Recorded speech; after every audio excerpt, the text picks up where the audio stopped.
नमस्कार दोस्तों। आज हम बात करेंगे एक ऐसे महान व्यक्ति का जिसने समाज के सबसे निचले स्तर से उठकर पूरे भारत का भविष्य बदल दिए। ये कहानी है डॉक्टर भीमराव अंबेडकर जी की।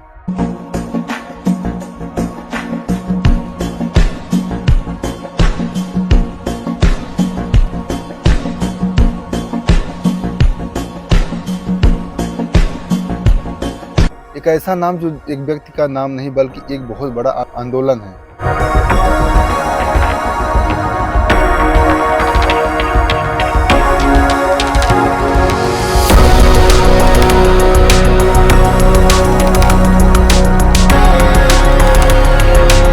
डॉक्टर भीमराव अंबेडकर जी का जन्म 14 अप्रैल 1891 में ईस्वी में महोब में हुआ। इनके पिताजी का नाम रामजी मालोजी सकपाल था और इनके माताजी भीमाबाई थी।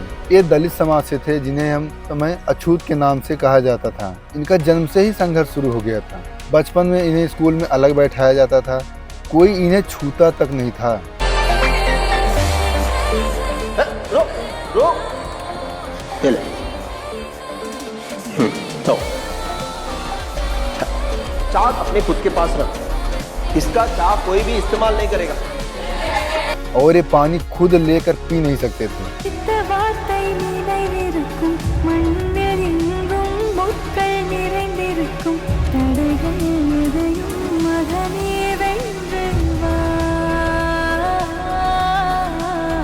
घटना जब ये रास्ते पे चला करते थे तो इनको कोई अपने वाहन पर रोक के बैठाया नहीं करता था। जो यह सिर्फ भेदभाव नहीं बल्कि एक इंसानियत का कत्ल किया जाता था। अपनी शिक्षा के लिए इन्होंने संघर्ष शुरू किया।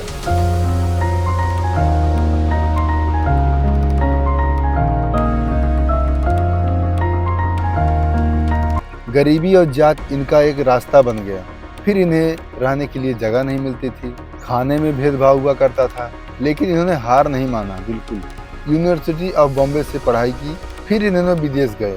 इन्होंने वहाँ पे कोलंबिया यूनिवर्सिटी से पीएचडी किया। लंदन स्कूल ऑफ इकोनॉमिक्स से डिग्री भी ली है। उस समय इतना डिग्री लेना चमत्कार से भी कम नहीं था। डिग्री लेने के बाद इन्होंने भारत की वापसी की।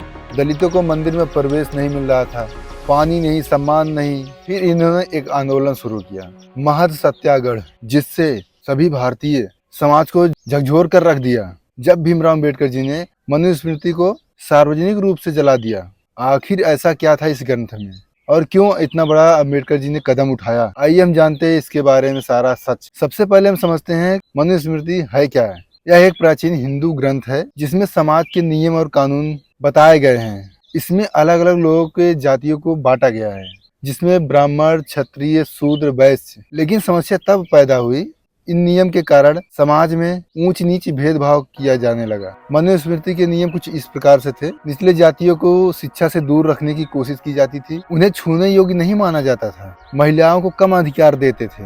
इससे समाज में बहुत गहरी असमानता फैलने शुरू हो गई और यही अन्याय एक समय इतना विशाल रूप ले लिया, एक बहुत बड़े आंदोलन का कारण बन गया। साल था 1927, तारीख थी 25 दिसंबर, स्थान था महाराष्ट्र का महद। यहीं पर अंबेडकर जी ने हजारों लोगों के बीच में मनुस्मृति को जला दिया। यह कोई गुस्से का काम नहीं था, एक सोच समझ कर किया गया प्रतीकात्मक विरोध था। अंबेडकर जी का मानना था कि कोई भी धर्म या ग्रंथ अगर इंसान को इंसान से छोटा बनाता है तो वह स्वीकार करने योग्य नहीं है। उन्होंने मनुस्मृति को जलाकर यह संदेश दिया, समानता जरूर, भेदभाव खत्म होना चाहिए, हर इंसान को बराबरी का अधिकार मिलना चाहिए। यह सिर्फ एक घटना नहीं थी बल्कि एक बहुत बड़ी क्रांति की शुरुआत थी। डॉक्टर भीमराव अंबेडकर जी ने कहा था, खाना खाने के पैसे हो या ना हो, कपड़ा पहनने के पैसे हो या ना हो, लेकिन हर व्यक्ति, हर बच्चे के हाथ में किताब होना बहुत जरूरी है।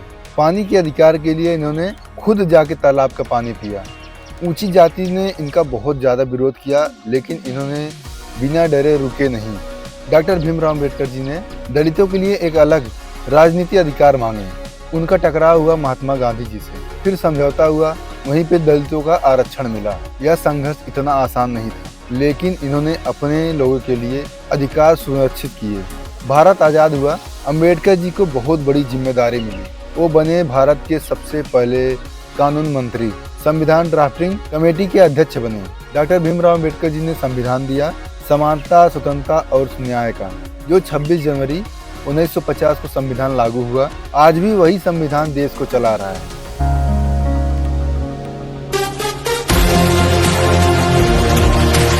वही हमारा अधिकार के लिए लड़ाई करने का एक ही अस्त्र है। आज भी देश संविधान से चलता है। हमारे प्रधानमंत्री मोदी ने कहा, अगर भीमराव अम्बेडकर जी नहीं होते तो मोदी कहाँ होता। कभी कभी मेरे मन में विचार आता था, क्या बाबा साहब अम्बेडकर न होते तो मोदी कहाँ होता। कुछ लोग इसका विरोध भी करते हैं, यहाँ तक कि हमारे गृह मंत्री भी बोले, अगर जितना विपक्षी पार्टी अम्बेडकर अम्बेडकर अम्बेडकर चिल्लाते हैं, अगर उन्होंने इतनी बार अगर राम नाम लिया होता तो उनको 7 जन्मों तक स्वर्ग मिल जाता। अम्बेडकर अम्बेडकर अम्बेडकर अम्बेडकर अम्बेडकर अम्बेडकर, इतना नाम अगर भगवान का लेते हैं तो 7 जन्मों तक स्वर्ग मिल जाता है। आप इसके बारे में कमेंट जरूर करिएगा। अम्बेडकर जी का रिजर्व बैंक ऑफ इंडिया स्थापना में बहुत बड़ा हाथ था। रिजर्व बैंक ऑफ इंडिया स्थापित करने में बाबा साहब अम्बेडकर का योगदान था। और साथ में महिलाओं को भी बराबरी का अधिकार मिला। आज हमारे देश के अंदर महिलाओं को जो बराबरी का अधिकार मिला है, उसमें बहुत बड़ा योगदान बाबा साहब अम्बेडकर का है। ऊंची जाति ने विरोध किया, लेकिन डॉक्टर भीमराव अम्बेडकर जी ने पीछे नहीं हटे। किसी ने भीमराव अम्बेडकर जी से पूछा कि आप हिंदू धर्म क्यों छोड़ दिए? फिर उनका जवाब आया, हिंदू धर्म क्यों छोड़ रहे हैं आप? आप अपने बाप दादाओं से क्यों नहीं पूछते ये सवाल? हमारी कोशिश अपने मूलभूत मानवाधिकार और आत्मसम्मान पाने की है। पर बुद्ध धर्म में क्यों? क्योंकि बुद्ध का धर्म नैतिकता और आचार नियमों पर आधारित है। इसमें कोई जाति प्रथा नहीं। क्योंकि हिंदू धर्म का सामाजिक उपदेश ही असमानता है, जबकि बुद्ध धर्म का उपदेश समानता है। क्योंकि बुद्ध के उपदेश आधुनिक, बुद्धिसंगत और सदा समकालीन है, कोई कट्टरपन नहीं। वो चाहते हैं कि आपका सोचना और जीना विवेकपूर्ण हो। बुद्ध के अलावा दुनिया के सारे धर्म संस्थापकों ने अपने आप को मसीहा कहा। सिर्फ बुद्ध ही हमेशा मार्गदर्शक बनकर रहे। डॉक्टर भीमराव अम्बेडकर जी ने सदन में कहा, मैं यहाँ पर संविधान की अच्छाइयाँ गिनाने नहीं जाऊंगा, क्योंकि मुझे लगता है कि संविधान कितना भी अच्छा क्यों न हो, वो अंततः बुरा साबित होगा अगर उसे इस्तेमाल में लाने वाले लोग बुरे हो। और संविधान कितना भी बुरा क्यों न हो, वो अंततः अच्छा साबित होगा अगर उसे इस्तेमाल में लाने वाले लोग अच्छे। इसलिए जनता और उसके राजनीतिक दलों की भूमिका को संदर्भ में लाए बिना संविधान पर कोई भी निर्णय देना या कोई भी टिप्पणी करना मेरे विचार में व्यर्थ हो। कि अगर हम संविधान के, यहाँ तक कि हमारे राष्ट्रपति द्रौपदी मुर्मू जी अपने स्पीच में कहा, डॉक्टर भीमराव अम्बेडकर जी हमारे लिए भगवान के रूप में हैं।